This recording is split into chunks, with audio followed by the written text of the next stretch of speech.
Reservation policy आज दिन तक पूरी तरह से लागू नहीं हुई है और उसके बावजूद भी ये आपस में लड़ाने का काम कर रहे हैं। मोदी जी कहते थे अच्छे दिन आएंगे, अच्छे दिन उनके लिए आ रहे हैं, हमारे लिए कोई अच्छे दिन नहीं आ रहे हैं।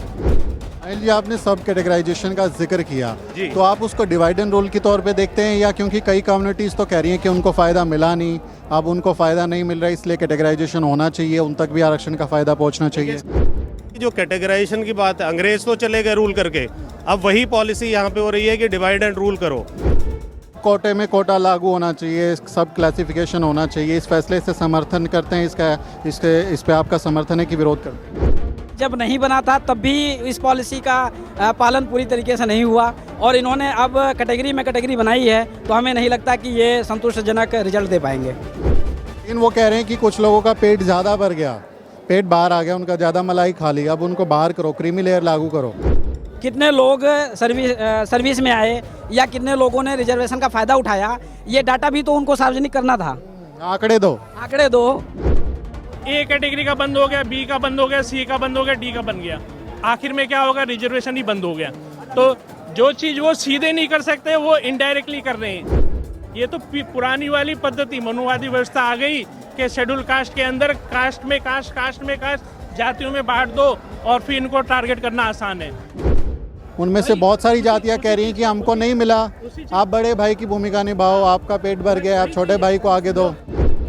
वो बच्चा कॉलेज ही नहीं जा पाया, वो स्कूल ही नहीं जा पाया, तो वो आईएएस कैसे बनेगा? उसके तो घर में वो संपन्न है ही नहीं, वो सुविधा है ही नहीं कि वो स्कूल भी पहुंच जाए, कॉलेज भी पहुंच जाए। जब 4-5% रिजर्वेशन पे हम अटके हुए आज़ादी के इतने साल बाद भी, तो क्या गारंटी है कि अगले 10-20 साल में भी ये सरकारें हमें जो है हमारा हक दे देंगी? जय भीम, स्वागत है आपका हमारी इस खास ग्राउंड रिपोर्ट सीरीज़ में। इस वक्त मैं दिल्ली के जंतर मंतर पर मौजूद हूँ और यहाँ बड़ी संख्या में लोग आए हैं जो कि बाबा साहब डॉक्टर अम्बेडकर की मूर्ति को संसद में फिर से स्थापित करने की मांग कर रहे हैं। आपका नाम बताइए, कहाँ से? नमस्कार, मैं अनिल कुमार, दिल्ली विश्वविद्यालय शिक्षक संघ का सेक्रेटरी हूँ और दीनदयाल उपाध्याय कॉलेज में कंप्यूटर साइंस डिपार्टमेंट में हूँ। तो आपको अपनी क्लास छोड़ के आज सड़क पर आना पड़ा, क्या वजह है? वजह तो सबके सामने ही है कि बाबा साहब की जो ये प्रतिमा है, जिसको ये गैर कानूनी तरीके से हटा रहे हैं, यहाँ पे कोई एक संवैधानिक प्रक्रिया नहीं है और ये जो है चोट है हमारे समाज के ऊपर, पूरी चोट है कि इस तरह से ये मूर्ति प्रतिमा, सिर्फ प्रतिमा जो है, ये नहीं है कि एक मूर्ति हटा दी है, ये हमारे विश्वास की बात है, ये हमारे समाज के सम्मान की बात है। तो इस सम्मान पे ठेस पहुँच रही है, इस सम्मान पे ठेस जो है ये सरकार लगातार करती रही है। इस चोट को जो है हम पिछले 10 साल के कार्यकाल में अगर देखें तो ये जो चोट लगातार हो रही है, चाहे वो किसी भी फॉर्म में हो। अभी पीछे सुप्रीम कोर्ट का वर्डिक्ट आया था कि सब कैटेगराइजेशन कर रहे हैं हम, रिजर्वेशन पॉलिसी आज दिन तक पूरी तरह से लागू नहीं हुई है और उसके बावजूद भी ये आपस में लड़ाने का काम कर रहे हैं। मोदी जी कहते थे अच्छे दिन आएंगे, अच्छे दिन उनके लिए आ रहे हैं, हमारे लिए कोई अच्छे दिन नहीं आ रहे हैं। तो ये एक बहुत समस्या गंभीर है और हम लोगों को एकजुट होकर एक आवाज़ में, जैसे हम पीछे लड़ते रहे, इसी तरह से आगे लड़ाई लड़ते रहेंगे और अपनी आवाज़ बुलंद करते रहेंगे।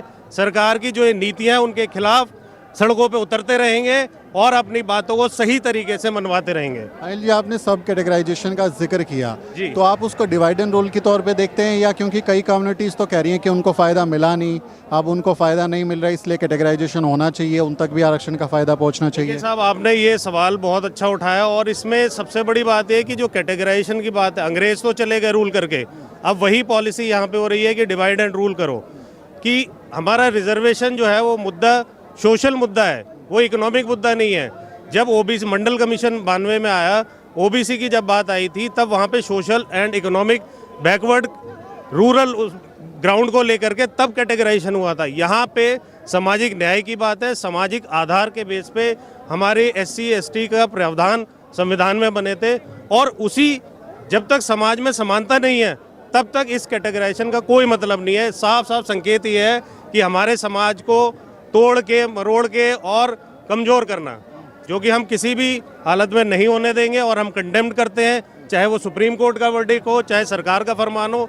हम जो है इसको पुरजोर तरीके से उठाएंगे और सारे जो एक्शन है उन्हें कंडेम करेंगे। थोड़ा और भी ओपिनियन लेते हैं। आप कोटे में कोटा लागू होना चाहिए, सब क्लासिफिकेशन होना चाहिए, इस फैसले से समर्थन करते हैं, इस पे आपका समर्थन है कि विरोध करते हैं? नहीं, समर्थन विरोध का मसला नहीं है, ये तो सीधा सीधा दिखता है कि जो ये पॉलिसी लाई गई वो एक ही वर्ग के लोगों को बांटकर आपस में लड़ाने का काम इन्होंने छेड़ा है।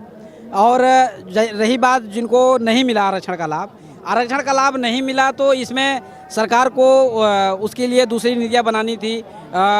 उसके लिए उनको सोचना सरकार की जिम्मेवारी थी कि जो अंतिम व्यक्ति है उस तक इसका लाभ कैसे पहुँचे।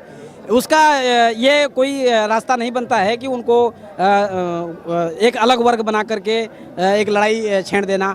और अगर इन्होंने बना भी दिया है तो जैसा कि जब नहीं बना था तब भी इस पॉलिसी का पालन पूरी तरीके से नहीं हुआ, और इन्होंने अब कैटेगरी बनाई है, तो हमें नहीं लगता कि ये संतुष्टजनक रिजल्ट दे पाएंगे। लेकिन वो कह रहे हैं कि कुछ लोगों का पेट ज़्यादा भर गया, पेट बाहर आ गया, उनका ज़्यादा मलाई खा ली, अब उनको बाहर करो, क्रीमी लेयर लागू करो। नहीं, इसका डाटा भी तो उन्होंने अभी तक पेश नहीं किया है कि किन्होंने मलाई खाई है, कितने लोग सर्विस में आए या कितने लोगों ने रिजर्वेशन का फायदा उठाया। ये डाटा भी तो उनको सार्वजनिक करना था। आंकड़े दो डाटा देते तब हम ये हमारे समझ में आता कि भाई किसको लाभ मिला है किसको नहीं मिला है। बोल रहे साहब दूर से। मैं कह रहा हूँ क्रीमी लेयर SC ST में नहीं लागू हो सकता है। हमें SC ST को जो रिजर्वेशन मिला है ये पूना पैक्ट से मिला है। देश आज़ाद भी नहीं हुआ था, बाबा साहेब ने सेपरेट इलेक्टोरेट मांगा था, स्वतंत्र इलेक्शन का हमें मांगा था, इलेक्शन का क्षेत्र सेपरेट इलेक्टोरेट, मतलब हमारा MP अलग से हमारा MP बनेगा, विधायक बनेंगे और हमारा ही MP होगा, वो पार्लियामेंट में अलग बैठेगा। उसके एवज में हमें रिप्रेजेंटेशन मिला है, SC ST को रिप्रेजेंटेशन मिला है। वो रिप्रेजेंटेशन का मतलब ये नहीं है कि इकोनॉमिक आधार पे आपको आरक्षण मिला हो, ये हमको रिप्रेजेंटेशन देश आज़ाद होने से भी पहले मिला है। तो SC ST के अंदर क्रीमी लेयर लागू नहीं होता। वो यही तो कह रहे हैं कि इतने दिनों हो गए मिले हुए, 1932 में पूना पैक्ट हुआ, फिर 26 जनवरी 1950 से लागू हो गया। वो कह रहे 70-75 साल हो गया आप आरक्षण लिए जा रहे हो, कब तक लेते रहोगे? असली मुद्दा ये है कि एक SC कैटेगरी का व्यक्ति अगर वो संपन्न भी हो जाए, अगर वो आर्थिक रूप से संपन्न भी हो जाए, उस दर्जे से ऊपर भी हो जाए, पर भी उसके प्रति जो जाति की हीन भावना है वो नहीं जाती है। जब वो नहीं जाती है तो वो व्यक्ति उस रिजर्वेशन से कैसे छूटता है, वो उसका हकदार क्यों नहीं है? क्योंकि जो उसके साथ स्टिग्मा जुड़ा हुआ है जाति का, वो नहीं जाता है, इसलिए क्रीमी लेयर यहाँ लागू नहीं हो सकता। दूसरी बात, जो ये वर्डिक्ट आया है कैटेगराइजेशन, ये इसके फायदे और नुकसान दोनों हैं। ये इसकी शुरुआत देखनी पड़ेगी कि ये इसकी मांग आई कहाँ से, ये बीज कहाँ से डाला गया है। ये बीज मनुवादी है। बीज मनुवादी क्यों है? बाबा साहेब ने शेड्यूल कास्ट बना के कई हजार कास्ट को, कई हजार दलितों की जातियों को एक बना दिया, शेड्यूल कास्ट एक लेबल लगा दिया। और वो मनुवादी सोच क्या है? जातियों को टुकड़ों टुकड़ों में बांट दो। जब जातियों को टुकड़ों टुकड़ों में बांट दिया जाता है तब उनको कुचलना और उनके अधिकारों को दबाना और उनको टारगेट करना बड़ा आसान होता है। जब ये कैटेगराइजेशन बना दिया जाएगा, आप अंदाज़ा लगाइए, हर कास्ट, हर स्टेट के अंदर जब कैटेगराइजेशन हो जाएगा, ये फिर ये आंकड़े निकालेंगे कि ये पर्टिकुलर कास्ट इस कैटेगरी की जो है ये तो संपन्न हो चुकी है, अब इसका रिजर्वेशन बंद कर दिया जाता है, इसका बंद कर दिया जाता है। दूसरी कैटेगरी वाले बोलेंगे हमें क्या फ़र्क पड़ रहा है, ए कैटेगरी का बंद हो रहा है, हम तो अपने घर में बैठे हुए हैं। ए कैटेगरी का बंद हो गया, बी का बंद हो गया, सी का बंद हो गया, डी का बन गया, आखिर में क्या होगा? रिजर्वेशन ही बंद हो गया। तो जो चीज़ वो सीधे नहीं कर सकते वो इनडायरेक्टली कर रहे हैं। ये मांग कहाँ से उठी और ये किस लिए किया गया है? ये कैटेगराइजेशन आया कहाँ से? ये तो पुरानी वाली पद्धति, मनुवादी व्यवस्था आ गई कि शेड्यूल कास्ट के अंदर कास्ट में कास्ट जातियों में बांट दो और फिर इनको टारगेट करना आसान है। जो बाबा साहब ने शेड्यूल कास्ट के अंदर इतना बड़ा कुनबा जोड़ा था, 20% की आबादी है जिसको कोई छू नहीं सकता था, वो इन्होंने कैटेगराइजेशन का एक नया तरीका निकाला। आपकी अपनी जातियां भी तो कह रही है ना, आपकी जो SC कम्युनिटीज़ की कई जाति हैं उनमें से बहुत सारी जातियां कह रही हैं कि हमको नहीं मिला, आप बड़े भाई की भूमिका निभाओ, आपका पेट भर गया, आप छोटे भाई को आगे दो। डाल दिया है ना इन्होंने। नहीं, वो चीज़ है, जो तबका वहाँ तक उस आरक्षण का लाभ नहीं ले पाया। शेड्यूल कास्ट के अंदर बहुत सारी जातियों के उपवर्ग हैं जो कि वो उस आरक्षण का फ़ायदा नहीं ले पाए। उसके अंदर वो वहाँ तक क्यों नहीं पहुँच पाए? वो एक बच्चा IAS बन गया, शेड्यूल कास्ट की कैटेगरी के अंदर एक बच्चा तो IAS बन गया, दूसरे का बच्चा IAS नहीं बन पाया, वो बच्चा कॉलेज ही नहीं जा पाया, वो स्कूल ही नहीं जा पाया, तो वो IAS कैसे बनेगा? उसके तो घर में वो संपन्न है ही नहीं, वो सुविधा है ही नहीं कि वो स्कूल भी पहुँच जाए, कॉलेज भी पहुँच जाए। जब वो कॉलेज ही नहीं पहुंचा, वो तो बच्चा कॉलेज की ग्रेजुएशन कर लिया इसलिए आईएएस बन गया। आपका तो बच्चा कॉलेज ही नहीं पहुंच पाया तो कहाँ से उस बच्चे को वो मिनिमम क्राइटेरिया फुलफिल करने के लिए आपको एलिजिबल होना पड़ेगा। जो असली समस्या वहाँ है कि जो शेड्यूल कास्ट के अंदर SC ST के अंदर जो तबके जो उस पहुँच तक ही नहीं पहुँच पाए, उसके लिए कोशिश होनी चाहिए। रिजर्व को जिम्मेदारी, जैसा वो साथ ही बोल रहे थे, सरकार की जिम्मेदारी होनी चाहिए। रिजर्वेशन जिस पर्पस के लिए बना था वो तो पूरा ही नहीं हुआ, आपने तो उसको खत्म ही कर दिया। कर दिया। आप क्या कहना चाह रहे हैं? जय भीम नमो बुद्धाय जी। सर ऐसा है, ये जो इन्होंने बोला है ना कि इसमें डिवाइड कर दिया है, तो जैसे आप सुमित जी, उनको मालूम पड़ गया कि सुमित जी एक अपग्रेड हो गए हैं, ठीक है ना, तो सुमित जी को किसी तरह से डाउनफॉल करना है, ठीक है ना, क्योंकि सुमित जी इनकी पूरी चाल समझ चुके हैं, ठीक है ना, क्योंकि इनके साथ की सारी जितनी चालें होती हैं, क्योंकि सुमित एक छोटे लेवल का होगा जो वो उसको कहेंगे कि तुम सुमित जी के खिलाफ भड़काएंगे, मैं जस्ट आपस में लड़ा देंगे कि सुमित जी को मिल रहा है, सुमित जी अपग्रेड हो गए हैं तो इनको नहीं मिलना चाहिए, क्योंकि सुमित जी अब आवाज़ उठाने लगे हैं। जब जो नीचे लड़ने के, हाँ, सुमित जी आवाज़ उठाने लगे, लड़ने के लायक बन गए हैं। जो छोटी कैटेगरी का बेचारा वो होगा, उसको थोड़ा टाइम लगेगा, उनको वो सोचेंगे कि कि सुमित जी को डाउनफॉल करके दूसरों को उठाने को, कि उसमें फूट डाल दिया कि उसकी नज़र में सुमित जी को एक विलेन बना देंगे, कि सुमित जी को सुमित जी को ये वो मिल रहा है, सुमित जी अपग्रेड हो गए हैं, सुमित जी को नीचे करो। क्योंकि आईएएस अफसर जो बन गए हैं वो धीरे धीरे स्टार्टिंग में बोलना स्टार्टिंग कम करा होगा उन्होंने, ठीक है ना, फिर जब उनको थोड़ा सा कॉन्फिडेंस आता है तो उसमें थोड़ा टाइम लगता है, ठीक है ना। आई एम ए बिजनेसमैन, छोटे लेवल का हूँ, लेकिन जब थोड़ा सा बोलने लगा हूँ, ठीक है ना, तो डाउनफॉल आएगा, ठीक है ना। जो बोलने लगेगा उसको ये डाउन करना चाहेंगे, और इसी चीज़ का ये बेनिफिट ये ले जाते हैं। तो ये दलित वर्सेस दलित करने की कोशिश है क्या, एक दलित को दूसरे दलित से लड़ा? जी थैंक यू सुमित जी। मैं डॉक्टर प्रदीप दिल्ली यूनिवर्सिटी से।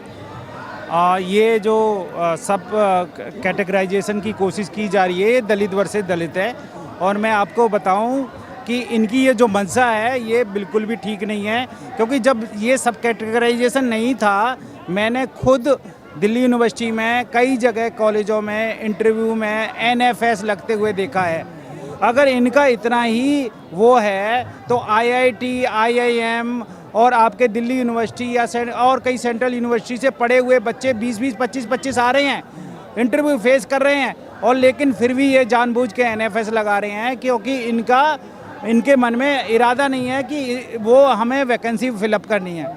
अब 1-2-4% आ गए हैं जो इनके साथ बैठते हैं, इनसे बहस करते हैं, इन्हें लॉजिकली समझाते हैं, तो उस चीज़ को ख़त्म करने के लिए ये सब कैटेगराइजेशन का कॉन्सेप्ट ला रहे हैं, जिससे कि ये लॉजिकली बता सकें कि भाई ये उस चीज़ में एलिजिबल नहीं है। अब मैं आपको कहना चाहता हूँ, आप UPSC का 5 साल का डेटा उठा लीजिए, उसमें SC ST का 15% और 7.5% इन्होंने कंप्लीट भरा नहीं है। क्यों नहीं भरा है? क्यों? इनकी मानसिकता ये नहीं है कि हमें ये देना है।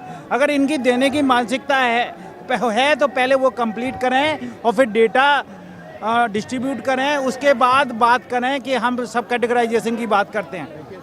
जो ऑलरेडी सैंक्शन पोस्ट थी वो भी नहीं भरी जा रही, अब सवाल उठा दिया आपस में ही।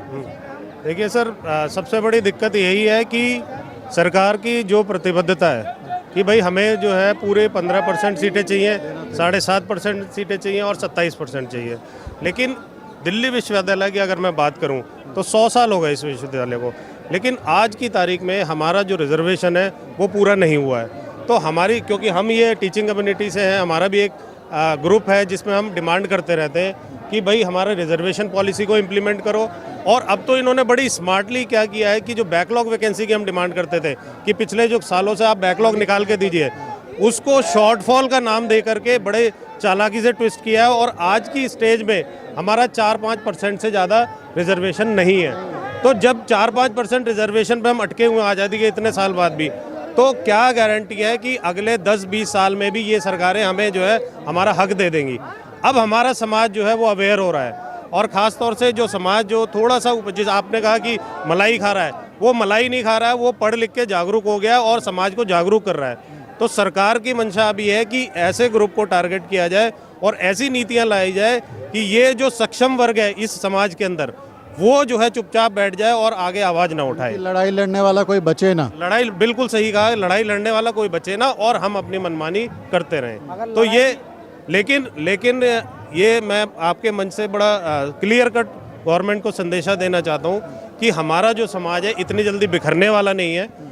हो सकता है कि संसद में हमारी जो अभी प्रेजेंस है वो कम है, लेकिन एकजुटता अभी आप देख रहे हैं यहाँ पे कि हमारी जो एकजुटता दिखाई दे रही है। जब भी कोई मुद्दा होता है भारत के लेवल पे, पूरा विश्वव्यापी लेवल पे हमारा जो है समाज इकट्ठा होकर लड़ता था और आगे भी लड़ता रहेगा। इसी के साथ मैं बात समाप्त करता हूँ। जय बहुत भीम। शुक्रिया बात करने के लिए। तो ये जो यहाँ पर दिल्ली यूनिवर्सिटी के शिक्षक हैं और जो उनके साथी हैं, उन सबका ये कहना है कि जो सब कैटेगराइजेशन हुआ है ये फ़ायदेमंद नहीं है। ये दलित वर्सेस दलित करने की कोशिश है कि एक दलित को दूसरे दलित से लड़ा दो और आरक्षण के नाम पर भ्रम पैदा कर दो। ये इसे मनुवादी साजिश करार दे रहे हैं। आपका इस बारे में क्या कहना है, कमेंट करके ज़रूर लिखें और हमारे चैनल को सब्सक्राइब करना ना भूलें। साथियों, अगर आपको द न्यूज़ वीक का काम पसंद है और आप चाहते हैं कि हम यूं ही अम्बेडकरवादी पत्रकारिता करते रहें, तो हमारी आर्थिक मदद जरूर करें। आप अपनी स्क्रीन पर दिखाई दे रहे इस QR कोड को स्कैन करें और न्यूज़ वीक फाउंडेशन के खाते में अपनी दान की राशि भेजें। QR कोड के अलावा आप UPI के जरिए भी मदद कर सकते हैं। आप हमारी UPI ID newsweek@YesBank पर भी मदद भेज सकते हैं। इसके अलावा आप हमारे अकाउंट में भी मदद भेज सकते हैं। खाते का नाम है News Week Foundation, account number है 02358800000640। IFSC कोड है YesB000235। बैंक का नाम यस बैंक है और ब्रांच है नेहरू पैलेस दिल्ली।